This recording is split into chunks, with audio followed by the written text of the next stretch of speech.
तर आणखी एक महत्त्वाची बातमी समोर येते। महाराष्ट्र इमारत व इतर बांधकाम कामगार कल्याणकारी मंडळाच्या वतीने बांधकाम नोंदणी सुरू आहे। बांधकाम कामगार नोंदणीमध्ये पुणे जिल्ह्यात मोठा भ्रष्टाचार झाल्याचं दिसून आलंय। खासगी एजंटचा सुसवाट कामगारांना लुटत असल्याचंही चित्र समोर आलंय। यामध्ये जुन्नर तालुका आघाडीवर असल्याची माहिती मिळते। फक्त 1 रुपया नोंदणी फी असणाऱ्या या बांधकाम कामगार नोंदणी प्रक्रियेसाठी खासगी एजंट कामगारांकडून 1000 ते 1100 इतके रुपये उकळतायत। इतकंच नाही तर मोफत देण्यात येणारी भांडीही हे खासगी एजंट कामगारांकडून 1000 ते 1500 रुपयांची मागणी करतात। नोंदणीकृत कामगारांच्या मुलांना शैक्षणिक शिष्यवृत्ती मिळवून देतानाही त्यातील निम्म्या रकमेवर हे एजंटच डल्ला मारत असल्याचं चित्र समोर आलंय।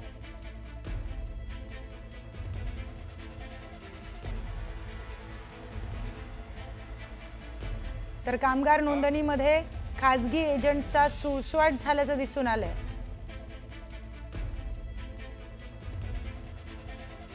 तर प्रतिनिधी सचिन तोडकर यांनी एका सब एजंट सोबत दूरध्वनीद्वारे बातचीत केल्याची कॉल रेकॉर्डिंग देखील समोर आली आहे।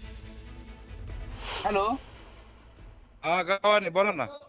अहो ते मला कळलं होतं का आपण ते बांधकामाचे ते मजुरांचे काय फॉर्म आहेत ना ते भरून घेतो म्हणून। अहो ते बांधकाम मजुरांची काय योजना आहे, बांधकाम मजुरांची काहीतरी योजना आहे ना। हा हा बांधकाम कामगार मजुरांची काहीतरी योजना आहे ना। तुम्ही कुठून बोलता? हा, तुम्ही कुठून बोलता? मी चास मधून बोलतोय। चास मधून? हा, चास नारुडी। काय आडनाव? नारुडी, चास नारुडी। ऐका ना, हा काय त्याची प्रक्रिया असते हो? ते कसे भरायचे फॉर्म, काय प्रक्रिया आहे त्याची?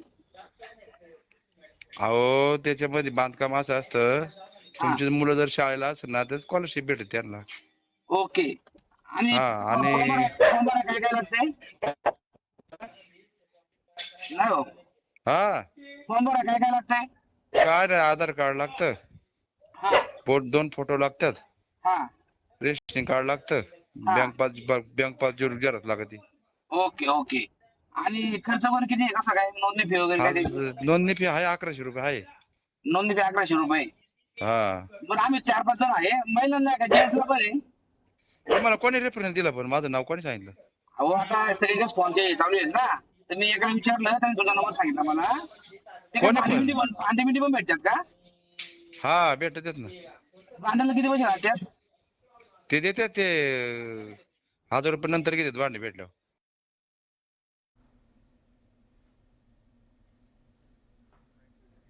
तर 1 रुपयाच्या नोंदणी फीसाठी 1000 ते 1100 रुपये कामगारांकडून वसूल केले जातात। पुढच्या महत्त्वाच्या बातमीकडे वळूया। नमस्कार, मी प्रियंका, बातमीपत्रात स्वागत। सुरुवातीलाच एक महत्त्वाची बातमी समोर येते। सध्या राज्यभरात जीर्ण झालेल्या पोलीस इमारती, चाळी आणि पोलीस स्टेशनचा प्रश्न ऐरणीवर आलाय।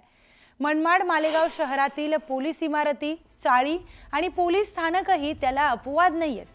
पोलीस इमारती आणि पोलीस स्टेशन जीर्ण झाले, तर या इमारती, चाळी आणि पोलीस स्थानक तोडून त्या जागी नवीन आणि अत्याधुनिक इमारती आणि पोलीस स्थानक बांधण्याचा प्रस्ताव 2015 साली पाठवण्यात आला होता।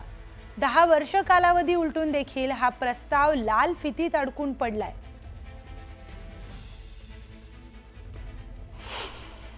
आता मी उभा आहे मनमाड शहरातील पोलीस वसाहतीत। आपण बघू शकतात, ही जी इमारत आहे ही आता एक मोडकळीस आलेली आहे।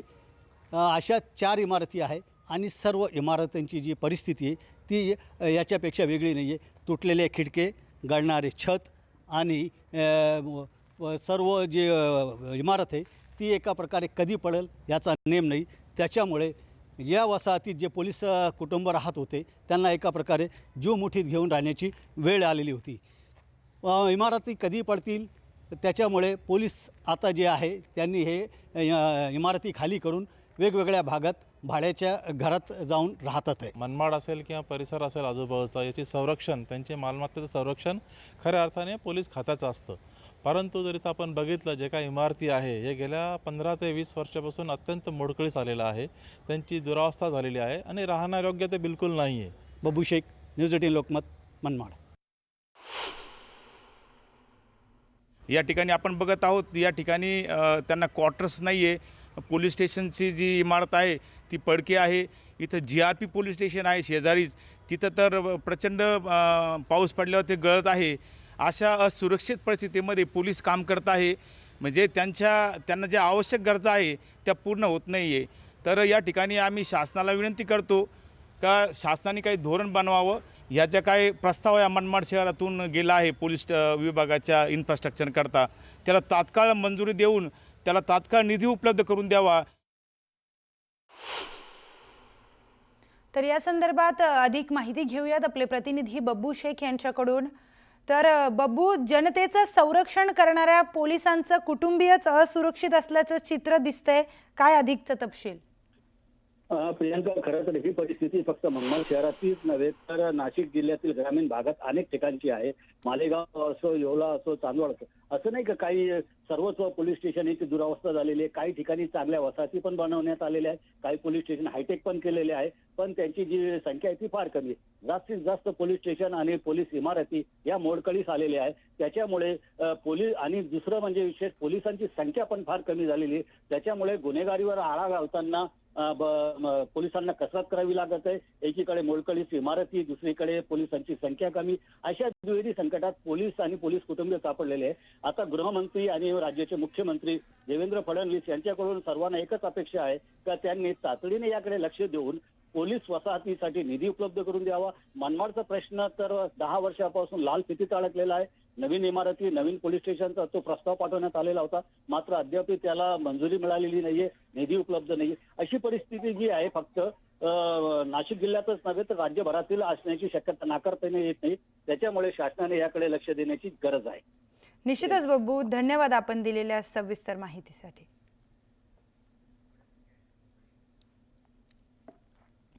तर आणखी एक महत्त्वाची बातमी समोर येते. महाराष्ट्र इमारत व इतर बांधकाम कामगार कल्याणकारी मंडळाच्या वतीने बांधकाम नोंदणी सुरू आहे. बांधकाम कामगार नोंदणीमध्ये पुणे जिल्ह्यात मोठा भ्रष्टाचार झाल्याचं दिसून आलंय. खासगी एजंटचा सुसवाट कामगारांना लुटत असल्याचंही चित्र समोर आलंय. यामध्ये जुन्नर तालुका आघाडीवर असल्याची माहिती मिळते. फक्त ₹1 नोंदणी फी असणाऱ्या या बांधकाम कामगार नोंदणी प्रक्रियेसाठी खासगी एजंट कामगारांकडून 1000 ते 1100 इतके रुपये उकळत आहेत. इतकंच नाही तर मोफत देण्यात येणारी भांडीही हे खासगी एजंट कामगारांकडून 1000 ते 1500 रुपयांची मागणी करतात. नोंदणीकृत कामगारांच्या मुलांना शैक्षणिक शिष्यवृत्ती मिळवून देतानाही त्यातील निम्म्या रकमेवर हे एजंटच डल्ला मारत असल्याचं चित्र समोर आलंय.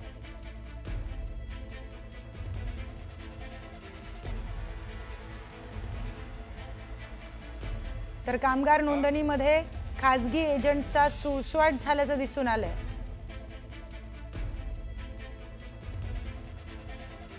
तर प्रतिनिधी सचिन तोडकर यांनी एका सब एजंट सोबत दूरध्वनीद्वारे बातचीत केल्याची कॉल रेकॉर्डिंग देखील समोर आली आहे. हॅलो, हा गावाने बोला ना. अहो ते मला कळलं होतं का आपण ते बांधकामाचे ते मजुरांचे काय फॉर्म आहेत ना ते भरून घेतो म्हणून. अहो ते बांधकाम मजुरांची काही योजना आहे, बांधकाम मजुरांची काहीतरी योजना आहे ना. हा हा, बांधकाम कामगार मजुरांची काहीतरी योजना आहे ना. तुम्ही कुठून बोलता? हा, तुम्ही कुठून बोलता? मी चास मधून बोलतोय. चास मधून? हा, चास नारुडी. काय आडनाव? नारुडी, चास चास नारुडी. नारुडी. ऐका ना, हा, काहीतरी प्रक्रिया असते हो. ते कसे भरायचे फॉर्म, काय प्रक्रिया आहे त्याची? अहो त्याच्यामध्ये बांधकाम असं असतं, तुमची मुलं जर शाळेला असेल ना तर स्कॉलरशिप भेटते त्यांना. ओके. आणि हा, आणि- फॉर्म भरायला काय काय लागतंय? नाही हो, हा, फॉर्म भरायला काय काय लागतंय? काय नाही, आधार कार्ड लागतं, हा 2 फोटो लागतात, हा, रेशनिंग कार्ड लागतं, हा. बँक पास जरूर लागते. Okay okay. आणि खर्च वगैरे किती आहे, कसा काय नोंदणी फी वगैरे काय त्याची? नोंदणी फी आहे 1100 रुपये आहे. नोंदणी फी 1100 रुपये. हा, बरं आम्ही 4-5 जण आहे, महिलांना नाही का, जेंट्सला पण आहे? तुम्हाला कोणी रेफरन्स दिला पण माझं नाव कोणी सांगितलं? अहो आता सगळीकडेच फोन ते चालू आहेत ना, तर मी एकाला विचारलं त्याने तुझा नंबर सांगितला मला. ते काय कोणी पण? भांडी पण भेटतात का? हा भेटतात ना. भांड्याला किती पैसे लागतात? ते देतात ते 1000 रुपये नंतर घेतात भांडे भेटल्यावर.